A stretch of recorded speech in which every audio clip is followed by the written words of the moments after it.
आज मुझे भारत की पौराणिक और ऐतिहासिक परंपरा से जुड़ी हुई पावन भूमि इटावा की इस पावन धरा को नमन करने का अवसर प्राप्त हुआ है। मैं इटावा की इस पावन धरा को नमन करते हुए आप सभी उपस्थित जनता जनार्दन का और इटावा वासियों का हृदय से स्वागत करता हूं, अभिनंदन करता हूं। बहनों और भाइयों, अब इटावा के नाम पर कहीं भय और दहशत नहीं होती है। अब इटावा के नौजवान के सामने पहचान का संकट नहीं होता है। अब इटावा का नौजवान प्रदेश में या देश में जहां कहीं जाता है तो जो सम्मान अन्य यूपी के जनपद वासियों को प्राप्त होता है, वही सम्मान इटावा वासियों को भी प्राप्त होता है। पहचान के संकट से उभारने का काम डबल इंजन की भारतीय जनता पार्टी की प्रधानमंत्री मोदी जी के नेतृत्व की सरकार ने आप सबको दिया है। और इस अवसर पर जब मुझे आज यहां आने का अवसर प्राप्त हुआ तो मुझे बताते हुए प्रसन्नता है कि इटावा जनपद की 128 परियोजनाओं को, जिनकी लागत 604 करोड़ है, इसका उपहार भी मैं इटावा वासियों को प्रदान कर रहा हूं। इसकी हृदय से बधाई देता हूं। इटावा के सामने 2017 के पहले पहचान का संकट किसने खड़ा किया था? किसी और ने नहीं, इटावा से ही जीतने वाले लोगों ने इटावा के सामने पहचान का संकट खड़ा किया था। और जब इटावा के नौजवानों के सामने, इटावा के अन्नदाता किसानों के सामने, इटावा के कारीगरों के सामने, इटावा की बहन और बेटियों के सामने पहचान का संकट आएगा, तो पहचान का संकट ये यूपी का संकट बनेगा। यही तो होता था। लोग इस मार्ग से चलने से डरते थे। भय और दहशत इस कदर हुआ करती थी कि इटावा के नाम पर देश के अंदर होटल में रूम नहीं मिलते थे, धर्मशाला में टिकने नहीं देते थे, और निवेश के नाम पर तो सब नदारत था, कोई आने वाला नहीं था। लोग कहते थे जब हम स्वयं सुरक्षित, हम स्वयं सुरक्षित नहीं है तो पूंजी क्या सुरक्षित रहेगी? पूंजी क्या सुरक्षित रहेगी? और इसीलिए 2017 में जब प्रधानमंत्री मोदी जी के आह्वान पर आप सबने भारतीय जनता पार्टी के कमल को अपने क्षेत्र में खिलाने का अवसर दिया था, और तब डबल इंजन की भारतीय जनता पार्टी की सरकार ने संकल्प लिया था कि अपराध और अपराधियों के प्रति हम जीरो टॉलरेंस की नीति के तहत काम करेंगे, संगठित अपराधियों की कमर तोड़ेंगे और माफिया को मिट्टी में मिलाने का काम भी करेंगे। बहन और भाइयों, भारतीय जनता पार्टी ने जो कहा वो करके दिखा दिया। जिन्होंने उत्तर प्रदेश के अंदर हर जनपद में एक माफिया दिया था,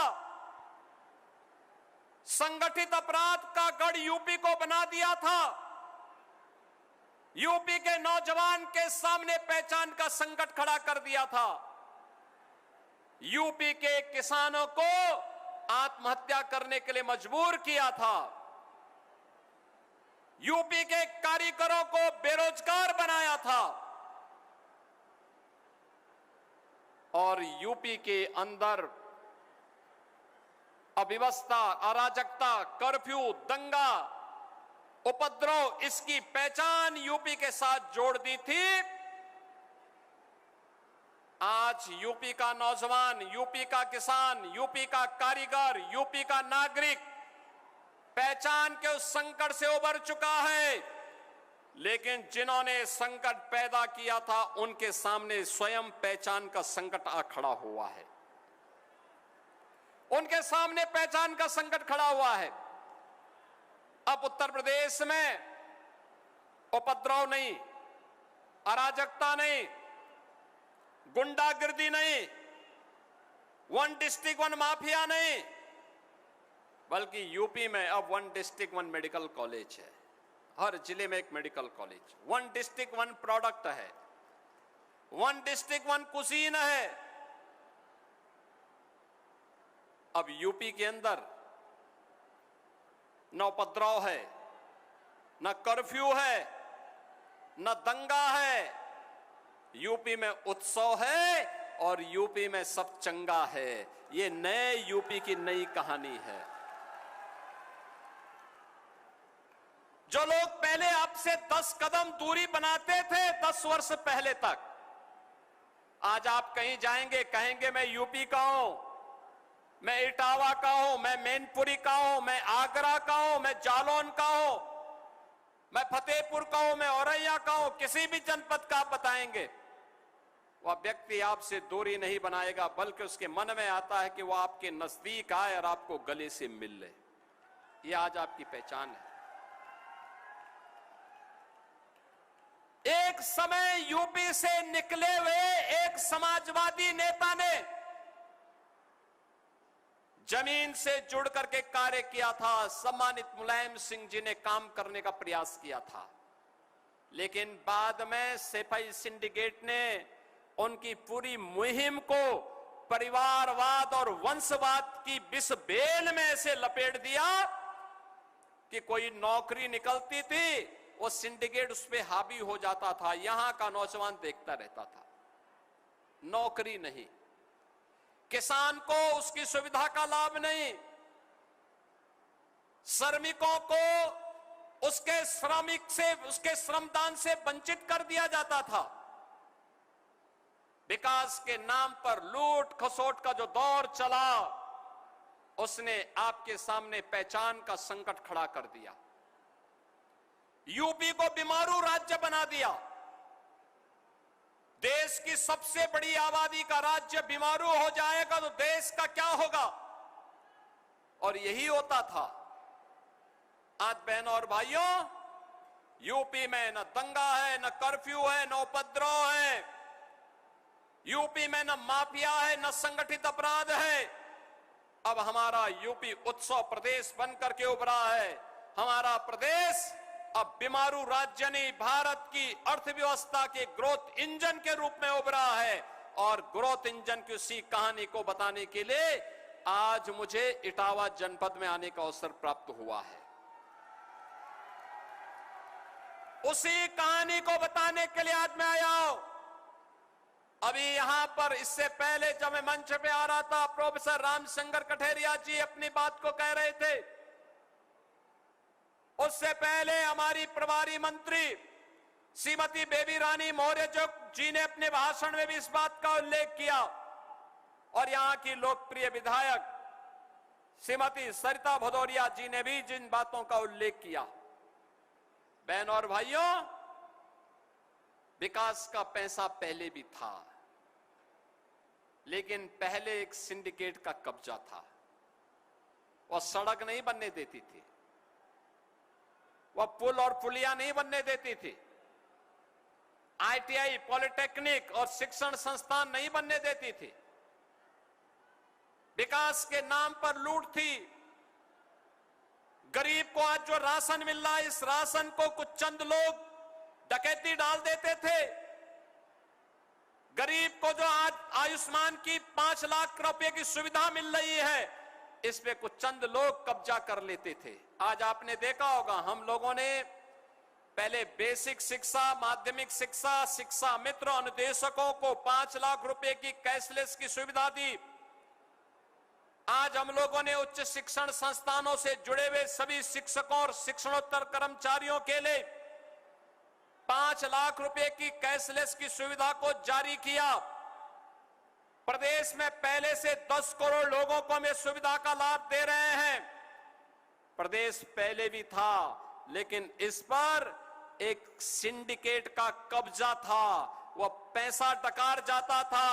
गरीब ताकता रह जाता था, बीमारी की चपेट में आकर के वह टकटकी लगाई देखता रहता था। भूख से मरना, बीमारी से मरना उसकी नियति बन चुकी थी।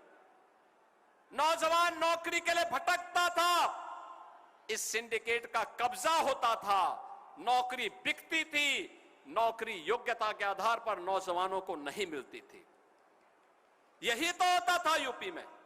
आज जब मैं देखता हूं नियुक्ति पत्र वितरण करता हूं तो इटावा का नौजवान भी धमाकेदार तरीके से नियुक्ति पत्र प्राप्त करता है, तो मुझे बहुत खुशी होती है कि हमारा इटावा का नौजवान भी नियुक्ति पत्र प्राप्त कर रहा है।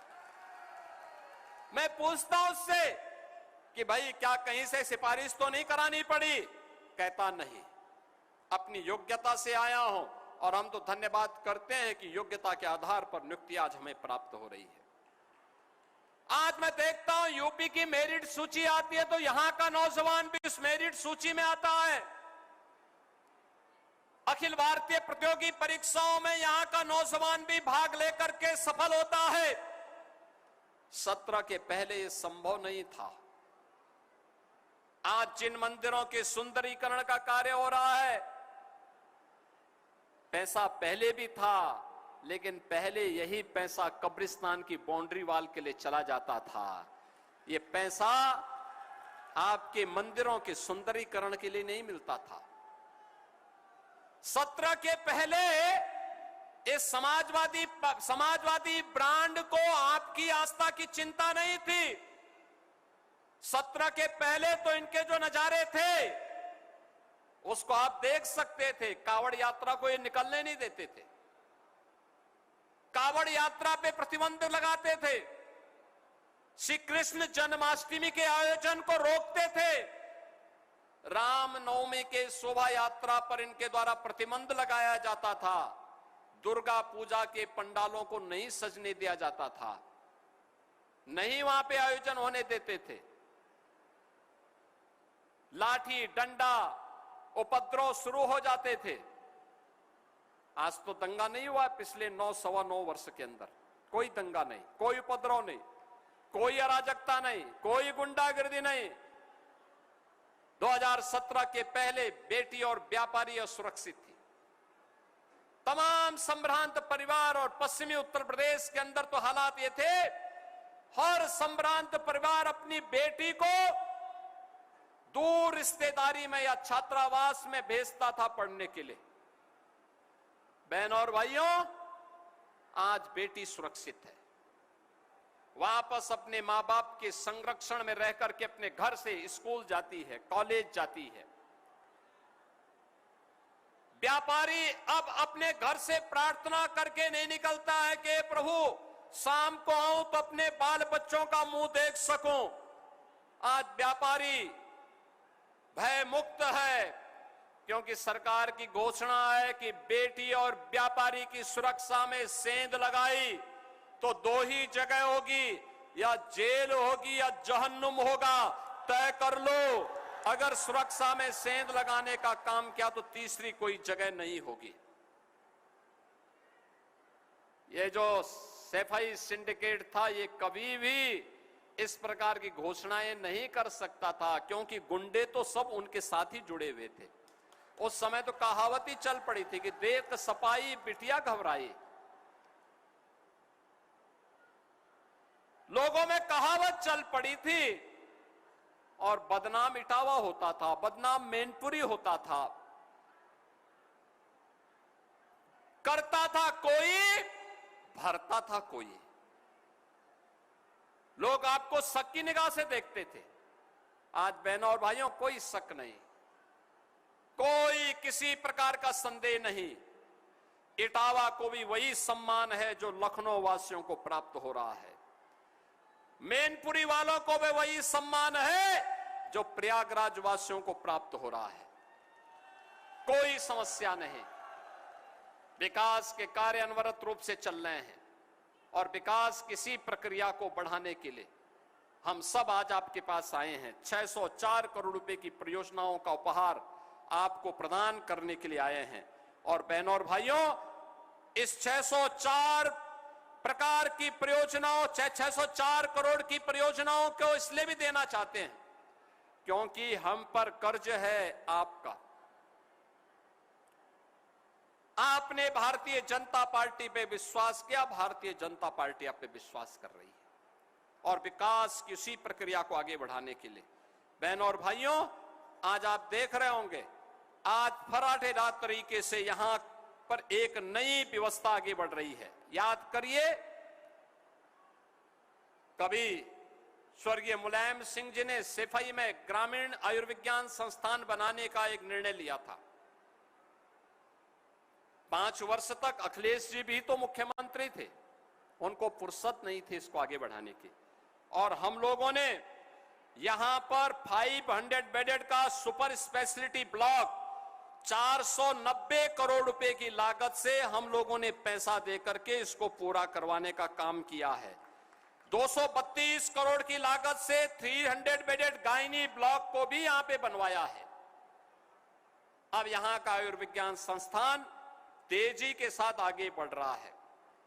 540 गांवों में यहां पे 1000 करोड़ रुपए की लागत से जल जीवन मिशन के अंतर्गत कार्य चल रहा है और 2,33,000 परिवारों को हर घर नल की योजना से जोड़ने का प्लान है। चतुर्थ फेज में इस कार्य को हम पूरा करने जा रहे हैं। बहनों और भाइयों, आज बुंदेलखंड के लिए सीधी कनेक्टिविटी बुंदेलखंड एक्सप्रेसवे के रूप में आपके पास है और यहां पे हम लोग भरतना और ताखा में यहां पे हम लोगों ने एक इंडस्ट्रियल कॉरिडोर का निर्माण यानी औद्योगिक अवस्थापना के लिए एक क्षेत्र क्लस्टर को विकसित करने की कार्रवाई को भी आगे बढ़ाया है। गंगा एक्सप्रेसवे का शाहजहांपुर से लेकर के फर्रुखाबाद होते हुए आगरा लखनऊ एक्सप्रेसवे और बुंदेलखंड एक्सप्रेसवे से जोड़ने का कार्यक्रम भी हम लोग इसके साथ इस कार्यक्रम को जोड़ रहे हैं, जिसमें इटावा के अंदर भी 108 हेक्टेयर भूमि का अधिग्रहण करके इस कार्यक्रम को इटावा से भी लाभान्वित करने का कार्य किया जा रहा है। और बहनों और भाइयों, 296 करोड़ रुपए की लागत से इटावा ग्वालियर NH 92 चंबल नदी पर सिग्नेचर ब्रिज के निर्माण के कार्य को भी ये डबल इंजन की भाजपा सरकार तैयार कर रही है।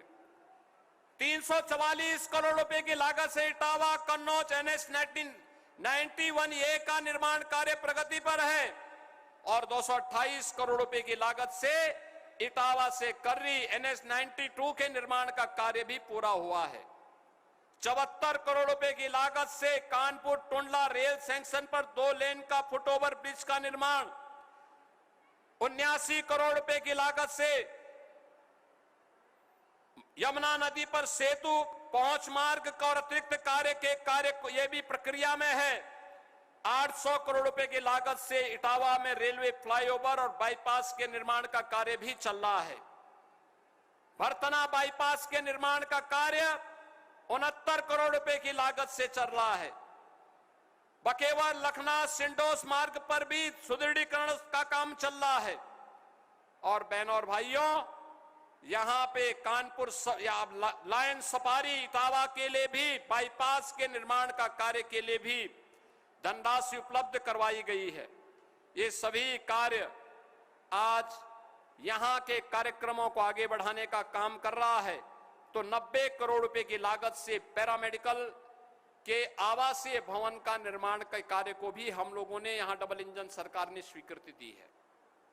ये इटावा के विकास के लिए डबल इंजन की भाजपा की सरकार के द्वारा किए जाने वाले प्रयास का हिस्सा है। बहनों और भाइयों, ये कार्य पहले भी हो सकता था, लेकिन इसके लिए समय देना पड़ता है, इसके लिए समय देना होता है।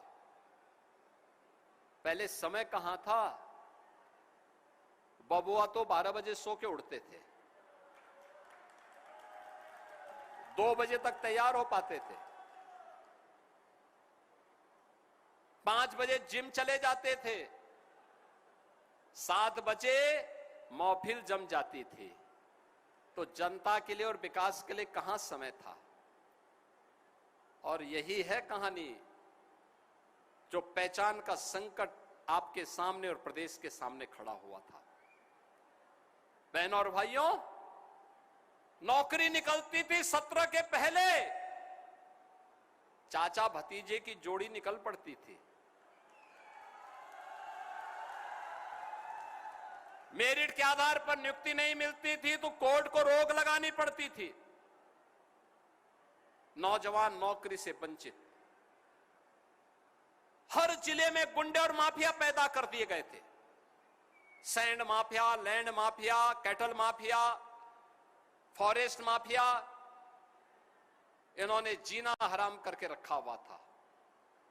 और आज माफिया मुक्त, गुंडा मुक्त, कर्फ्यू मुक्त, उपद्रव से मुक्त नए भारत का नया यूपी और प्रधानमंत्री जी की संकल्पनाओं को पूरा करने के लिए आज विकसित भारत की संकल्पना को पूरा करने के लिए विकसित उत्तर प्रदेश, टॉप 3 से टॉप यानी बॉटम 3 से टॉप 3 की इस यात्रा को आगे बढ़ाने का उत्तर प्रदेश। पहले हर पायदान पर सबसे पीछे, आज हर पायदान पर सबसे आगे यूपी है। यूपी आगे है और यूपी की इस यात्रा को आगे बढ़ाने के लिए जितनी भूमिका कानपुर की है, जितनी भूमिका लखनऊ की है, उतनी ही भूमिका इटावा और मैनपुरी की भी है। हमारे लिए कोई भेदभाव नहीं, हम कोई भेदभाव नहीं कर सकते, क्योंकि मेरे लिए तो 75 के 75 जनपदों का विकास आवश्यक है।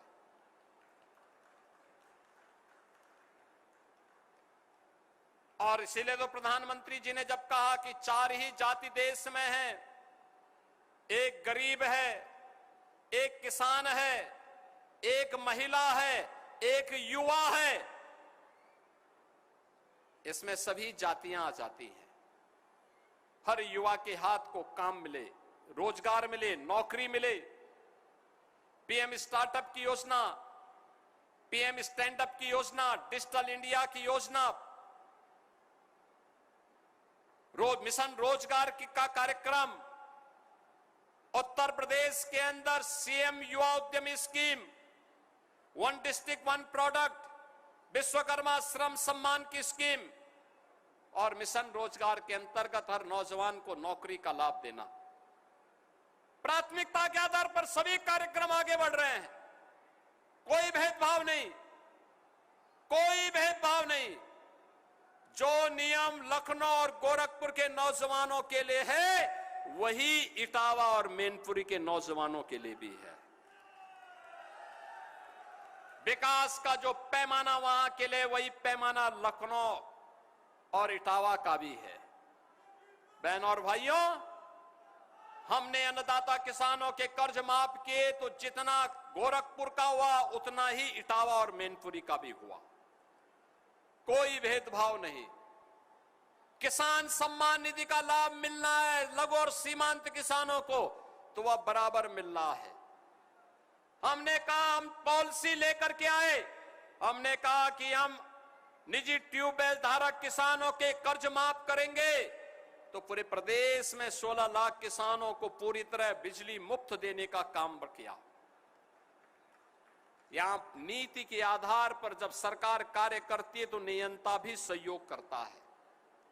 कोई भेदभाव नहीं, हर एक को सुरक्षा, हर बेटी को सुरक्षा है, हर बेटी को सम्मान है। उसके स्वावलंबन के लिए आगे बढ़े हैं।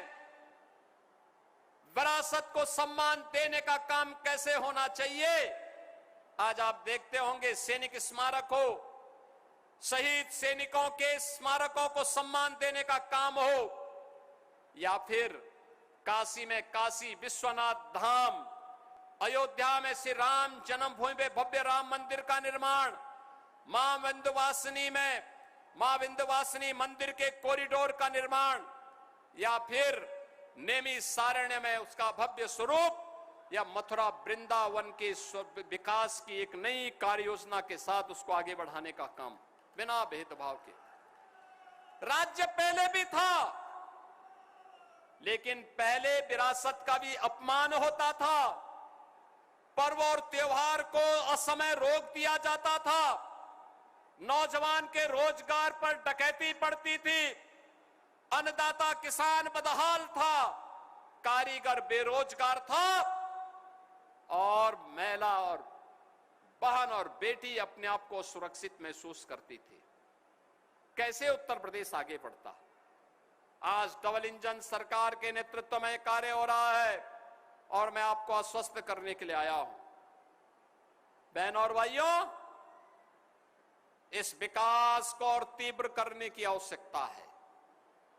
जितना बेहतर कनेक्टिविटी है, और इटावा तो एक जंक्शन बन रहा है हर एक ओर से, इसका लाभ उठाने की आवश्यकता है। इसके लिए डबल इंजन सरकार को और ताकत की आवश्यकता है और उस ताकत के लिए आपका आह्वान करने के लिए मैं आया हूं। वर्तमान को सुधारने के लिए और भावी पीढ़ी के भविष्य को उज्जवल बनाने के लिए आवश्यक है सफाई सिंडिकेट से मुक्त होइए, विकास की प्रक्रिया के साथ जुड़िए, विरासत को सम्मानित करिए। आने वाली पीढ़ी बड़ी श्रद्धा और सम्मान के साथ आपका नाम स्मरण करेगी, याद करेगी, और इसीलिए मैं आज आपके पास आया हूं आपका आह्वान करने के लिए।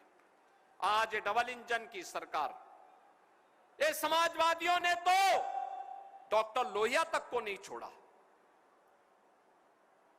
दलित महापुरुषों का इन्होंने अपमान किया। याद करिए, संत रविदास जी के नाम पे जिस जनपद का नाम था वो नाम हटा दिया। बाबा साहब भीमराव अंबेडकर के नाम पे कन्नौज के मेडिकल कॉलेज का नाम इन्होंने हटा दिया। हमारी सरकार आई, हमने कन्नौज के मेडिकल कॉलेज का नामकरण फिर से बाबा साहब भीमराव अंबेडकर के नाम पर किया है, फिर से किया है। इन महापुरुषों का योगदान है। याद करिए, लोकमाता अहिल्याबाई होलकर के नाम पे औरैया में मेडिकल कॉलेज के निर्माण का कार्य डबल इंजन की सरकार ने किया है। काशी में काशी विश्वनाथ धाम में लोकमाता अहिल्याबाई होलकर की भव्य प्रतिमा को लगाने का काम भी प्रधानमंत्री मोदी जी ने किया है। और इसीलिए मैं आज आप सबका आह्वान करने के लिए आया हूं। यूपी के विकास की इस गति को मजबूती के साथ आगे बढ़ाने के लिए इटावा, भरतना और जसवंत नगर भी बुलेट स्पीड के साथ, यूपी की रफ्तार के साथ आगे बढ़े, इसके लिए आह्वान करने के लिए मैं आपके पास आया हूं। मैं आपको आश्वस्त करता हूं, विकास के कार्य के लिए पैसे की कमी नहीं आने दी जाएगी। अब यूपी बीमारू राज्य नहीं, रेवेन्यू सरप्लस राज्य है। जितना पैसा विकास के लिए मांगेंगे उससे 2 पैसा ज्यादा ही मिलेगा, कम नहीं मिलेगा। विकास की प्रक्रिया के साथ जुड़िए, इसी में वर्तमान और भविष्य उज्जवल है। और उसी उज्जवल भविष्य के लिए आपने देखा होगा, अब गरीब को राशन भी मिल रहा है, गरीब को मकान भी मिल रहा है, कैशलेस सुविधा का लाभ भी मिल रहा है, रसोई गैस के सिलेंडर भी मिल रहे हैं, सड़क भी बन रही है, और लौह पुरुष सरदार वल्लभ भाई पटेल एम्प्लॉयमेंट जोन भी बन रहा है, और साथ साथ लोक माता अहिल्याबाई होलकर श्रमजीवी हॉस्टल के निर्माण भी हो रहे हैं। हर एक तबके के लिए कार्य, और उस विकास की इस प्रक्रिया के साथ जुड़ करके हम वर्तमान और भावी पीढ़ी के भविष्य को उज्जवल बनाएं, इस विश्वास के साथ